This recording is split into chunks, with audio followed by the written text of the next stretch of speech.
And to make the story longer, ay nag-enroll siya bilang isang estudyante ng University of Makati.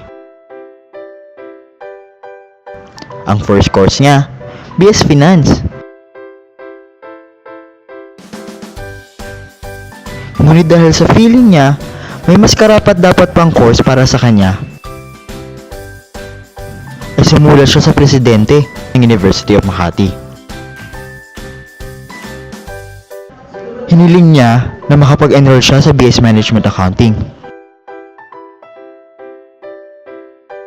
Nakita ng presidente ang kanyang kagustuhan. Kaya, ayun, pinayagan siya. Pinayagan siyang maging bahagi ng BS Management Accounting. Wow!